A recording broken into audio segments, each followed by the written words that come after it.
위대한 정치 그 첫걸음이라는 제하에서 오늘 말씀을 함께 나누며 은혜를 받고자 합니다. 유다의 왕 가운데 선한 정치를 펼쳤던 왕이 4명 있습니다. 그 중에 가장 강력하게 그 선한 정치를 펼치면서 아주 드라마틱하게 우리들 마음속에 자리 잡고 있는 왕이 바로 오늘부터 살펴보게 될 히스기야 왕입니다. 제가 왜 드라마틱이라는 그런 단어를 썼느냐 하면 자기 아버지가 정말 다 부셔버린, 다 무너뜨려버린 그 유대 땅을 다시 회복시키되 아주 철저하게 회복시켜서 하나님께 인정받고 백성들에게 아주 존경받는 그런 왕으로 자리매김하기까지 그가 펼친 정치를 보면 우리 신앙인들이 참 본받고 싶다 하는 그런 생각이 들 정도로 아주 걸출한 그런 믿음의 영웅 중에 영웅이라 아니할 수 없기 때문에 그렇습니다. 그가 왕이 되면서부터 첫 번째 그런 정치적인 사역을 하는데 거기서 그의 정체성이 다 드러납니다.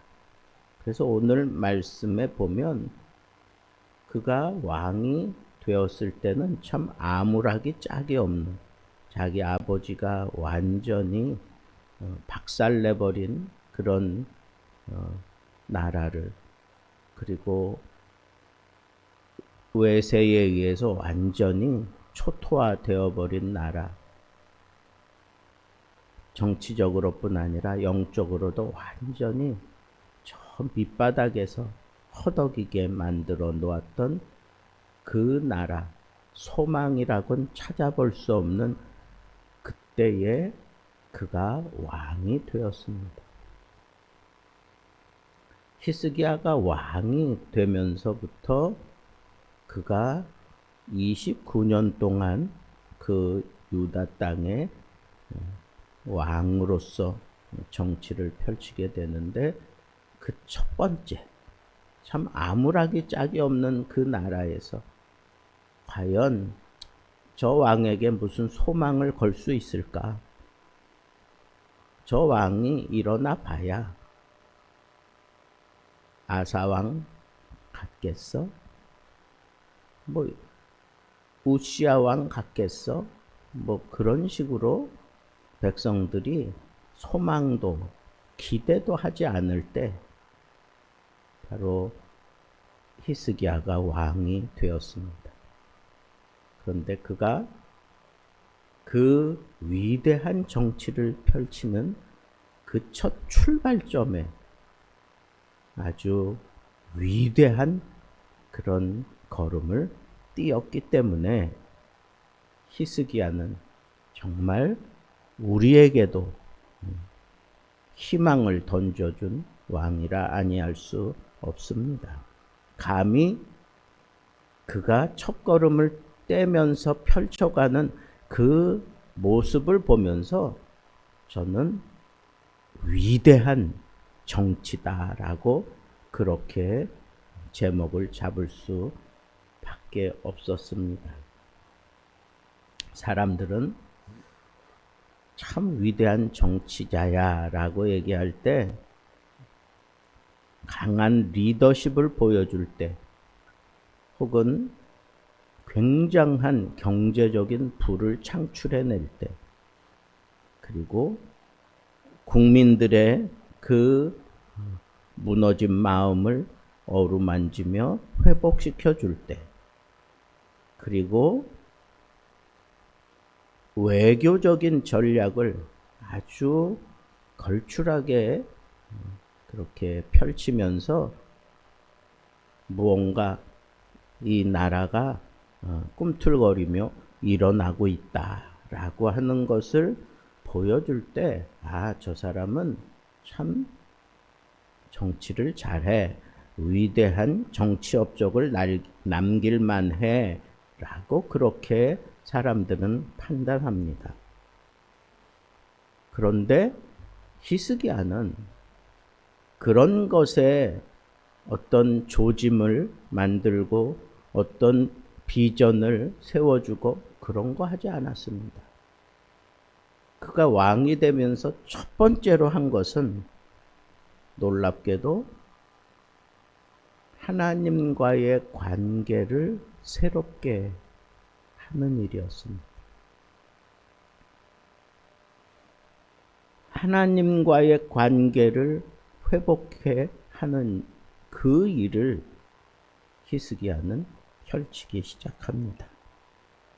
그래서 눈에 보이는 무너진 그 성전의 문을 열고 성전을 수리하는 일부터 했습니다. 그런 보수 작업을 하면서 백성들에게 예배할 수 있는 그런 길을 열어놓는 것입니다. 끊어진 그 제사가 다시 일어날 수 있도록 성전 문을 열고 보수하는 것입니다. 그 성전이 완전히 부셔졌다고 하는 사실을 우리는 조금만 읽어 내려가면 그 성전 안에서 제 역할을 해야 되는 등불이 꺼져 있고 향이 그치고, 향은 기도라면 이 등불은 하나님의 빛을 받으면서 거기서 하나님으로 말미암아 살아가는 그 떡을 먹을 수 있고, 그리고 그 성전에서 활동할 수 있는 그 빛의 근원인데 그게 다 망가지고 다 끊어진 상태니까 여기 성전 문을 열고 그 모든 것들을 다시 돌아가게 만드는 그런 일들을 했다라고 하는 것으로 우리가 받아들일 수 있고, 또 그와 더불어서 그 성전에 있어서는 안 되는 그 모든 더러운 것이라고 표현했는데 우상을 얘기하는 겁니다. 하나님의 성전에 있어서는 안 되는 그 더러운 우상들을 다 부시고 다 성전 밖으로 내보내는 겁니다. 이걸 영적으로 이해하자면 하나님을 모시고 살아가야 되는 하나님의 백성들 마음속에 도사리고 있는 모든 우상적인 요소를 철저하게 다 부시고 그리고 철저하게 다 내어버리는 것을 얘기하는 것입니다.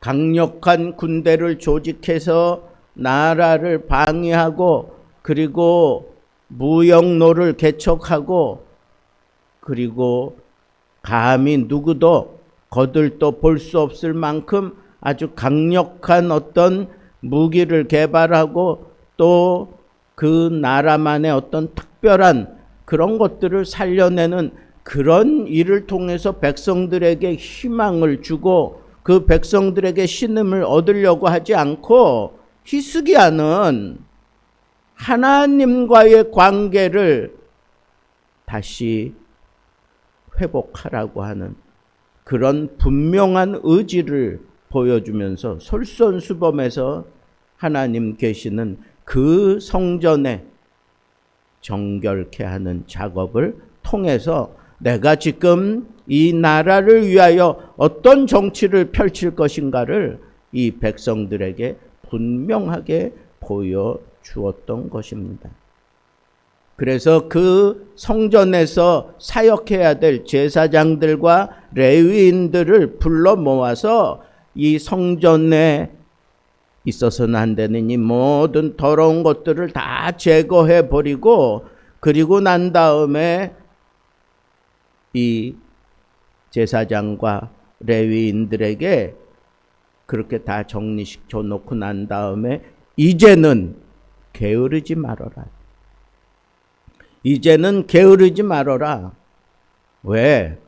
하나님과의 관계를 위해서 우리가 이렇게 성전 문을 열고 성전을 다시 보수하고 그리고 사명자들이 그 자리에 섰으면 이제는 그동안 하지 못했던 하나님과의 이 관계를 더욱 돈독하게 하는 찬양과 경배와 제사를 드리지 못했기 때문에 이제는 게을리지 말라 하는 얘기는 그동안 못했던 것을 안타까워하면서 더 열정적으로 더 많이 헌신하며 하나님 앞에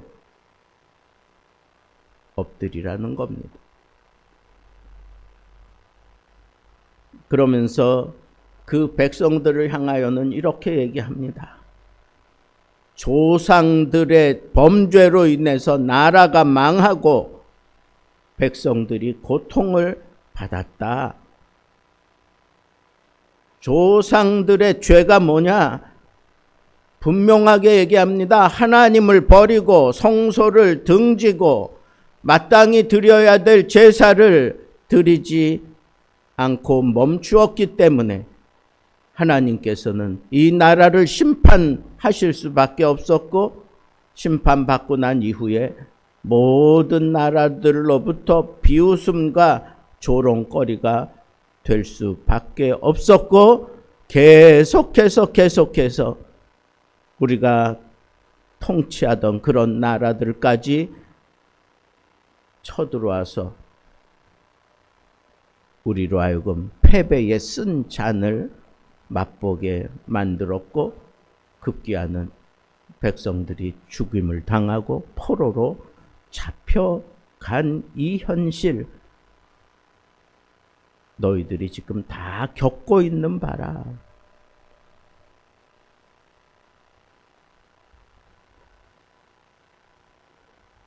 자, 성전을 다시 열어서 제사장들과 레위인들을 다시 이 성전에서 제사 드리게 하고 등불이 꺼지지 않게 하고 하나님 앞에 온전히 삶을 드리는 번제를 드리게 하고 그리고 성소에 들어와 있는 이 모든 잡다한 더러운 것들을 다 제거시켜 버리고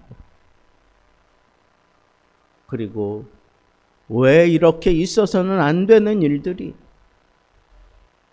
성전뿐 아니라 이 나라에까지 통째로 들어와서 이런 패배와 이런 절망과 이런 아픔을 겪었느냐? 하나님께 범죄했기 때문이다. 하나님께 범죄했기 때문이다. 그런데 그 하나님께 범죄했다고 하는 조상들이 하나님께 범죄했다고 하는 것과 동급으로 다루는 내용이 성소의 문을 닫았고 성소에 있어서는 안 되는 더러운 것들이 들어왔고 항상 밝혀야 되는 등불이 꺼져 있고 그리고 말씀으로 삶을 유지해야 되는 하나님의 백성들이 하나님의 말씀을 섭취하지 아니하고 기도하지 않았다. 향을 피우는 것을 다 그쳤다는 거예요. 이제는 하나님 없이도 얼마든지 살 수 있다고 생각하고 하나님께 기도하는 것마저 다 끊어버렸다.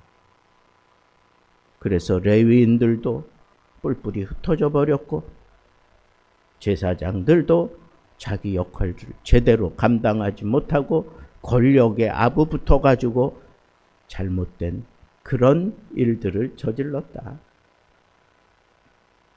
그게 너희들이 하나님을 버린 거다.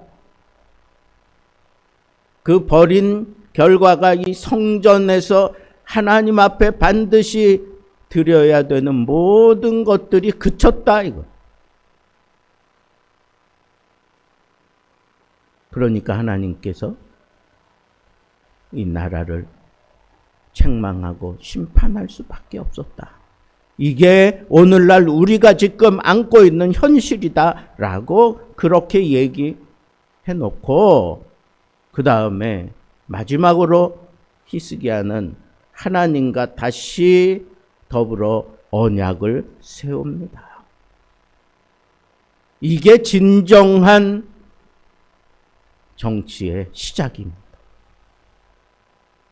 하나님과 더불어 언약을 세워야 한다. 그러면서 온 나라의 개혁의 그 방향과 초점을 온전히 하나님께 이렇게 맞추어 가고 있는 히스기야의 모습을 볼 수 있습니다. 언약을 다시 세운다라고 하는 것은 하나님과의 관계를 다시 회복시킨다는 거예요. 하나님과의 관계를 회복시킨다.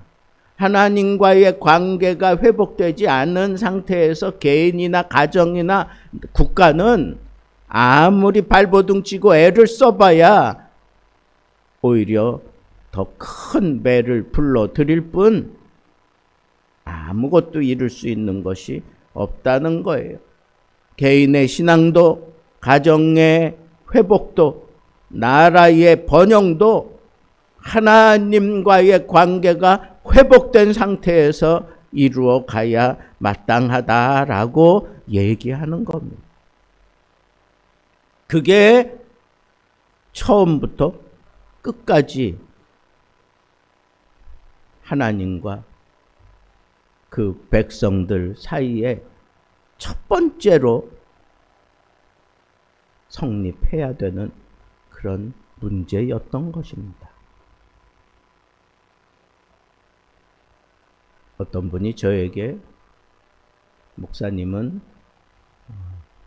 아버님이 한의사였고 그랬으니까 저에게 좀 좋은 한의원을 소개시켜 달라고 얘기를 해왔습니다.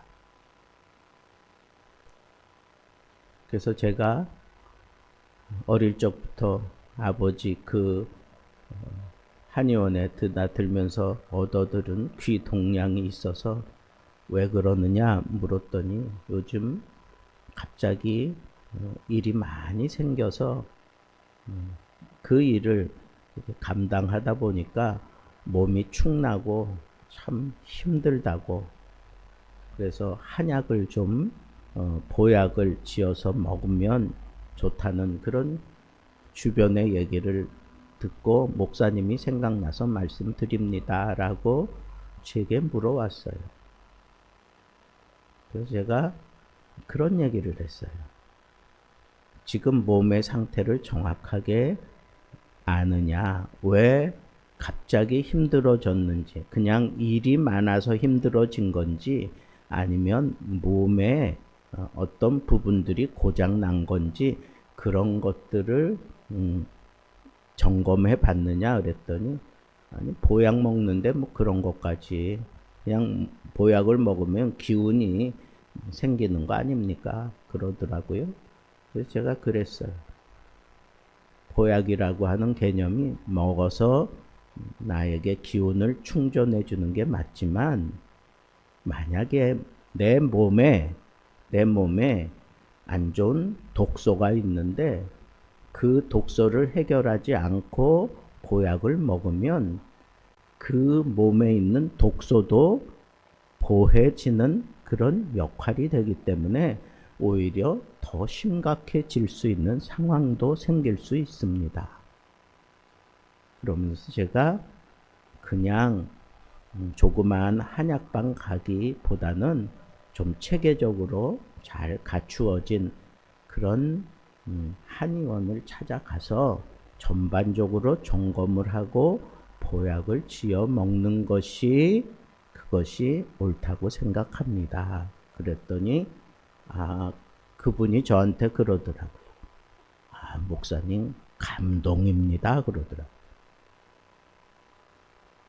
여러분, 우리는 눈에 보이는 무언가 나에게 힘을 주는 게, 나에게 이렇게 딱 입혀지고 그것이 내 속으로 들어오면 내가 강해질 거라고 생각하는데, 여러분, 내 속에 독소가 있는 한 그거부터 제거하고 그거부터 해결하지 않고 내가 아무리 나를 강하게 만드는 것으로 치장을 한들 오히려 더 심각한 병을 끌어들이는 결과를 가져올 수 있다고 하는 이 사실을 놓쳐서는 안 되는 것.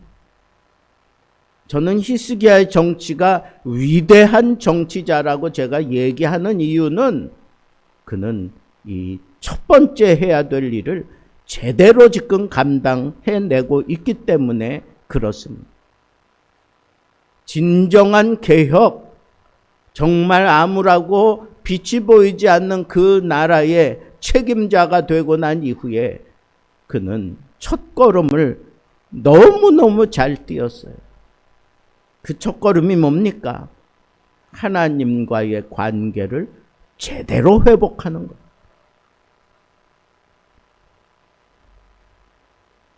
그렇게 회복되고 나면 그 다음에 내가 이제는 게으르지 말라. 이제는 네가 무슨 일을 행할지라도 하나님의 놀라운 복 속에서 달려갈 수 있다 하는 그런 의미로 제가 받아들였습니다. 그렇습니다.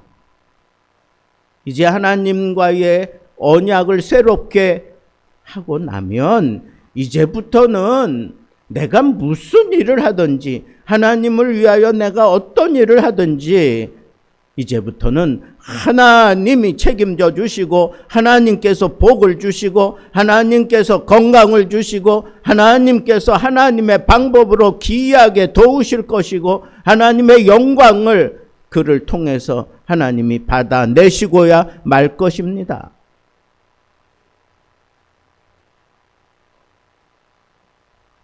왜 이 첫 번째 하나님과의 관계를 첫 번째로 생각하지 못할까요?